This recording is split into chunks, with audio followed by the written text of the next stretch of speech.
and bookkeeping. Time on Business Equity and Opportunities to talk accounting and bookkeeping. This year, 2024, offers some unusual twists and turns for the world. Central Indiana is going to be right in the heart of a full solar eclipse. Indianapolis is hosting the NBA All-Star Weekend. These are unusual events, maybe once or twice in a lifetime. Ty Shea, CFO of Circle City Broadcasting, joins us now for some expertise in the accounting and bookkeeping world. Are there these sorts of years in your world from time to time? You do such a great job preparing us for the straightforward 12 months that we can plan for and then reflect on. Are there sometimes years that see spikes and valleys?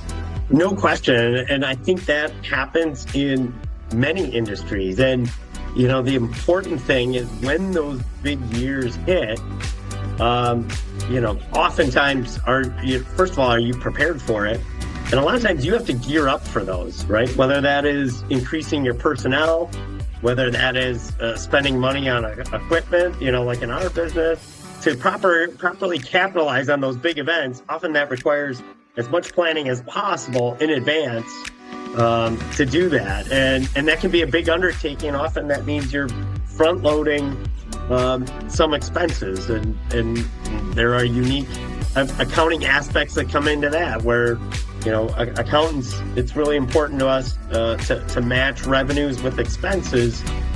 If you're paying for things on the front end, a lot of times you'll call those deposits or prepaid expenses.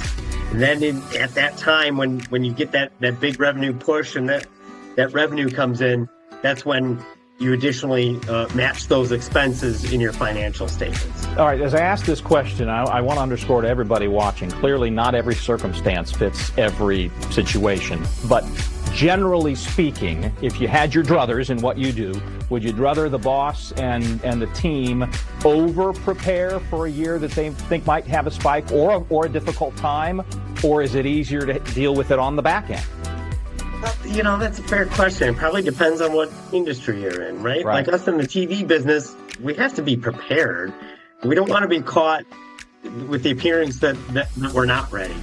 And then the flip side for any business owner is, okay, a good example is probably like Y2K, right? I may be dating myself here, but, as the computers were going to flip over to the year 2000, literally billions were spent in preparing for this eventuality that was called potentially a worst case scenario.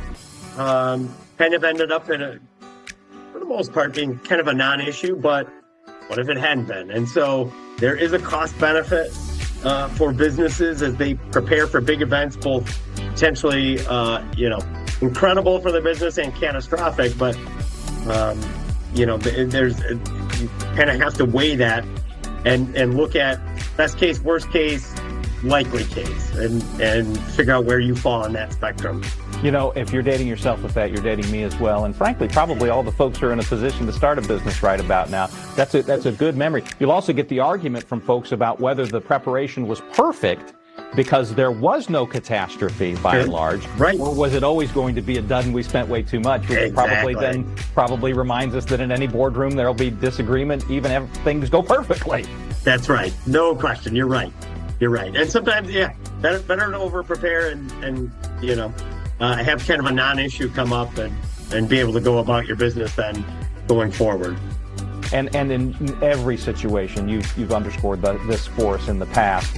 Open line of communication, because opportunities, you can only really seize them if everybody on the squad's on board and rowing in the same direction. No question. Absolutely. Great point. All right, Ty Shea, we appreciate it very much. I'm not sure whether I wish for us a calm year or an exciting year. Both have their merits for sure. Have a good one. That's right. All right. Well, great catching up with you again, Scott. Likewise. If you're looking for more accounting and bookkeeping segments for Ty or any of our contributors, go to BEOshow.com or scan the QR code that's on your screen right now. While you're there, subscribe to our Business Equity and Opportunities podcast so you can listen to our contributors on your schedule. Up next, how you can grow your business with free tools provided by Google. Later in the hour, we'll meet a veteran barber who's building a supply business targeted for the military. That and more when Business Equity and Opportunities returns. Don't miss all the fun things happening in and around Central Indiana. There's a lot going on, and you can find out about all of it on the In the Community podcast. Listen and subscribe with new episodes every week. The In the Community podcast from Wish TV and the All Indiana Podcast Network.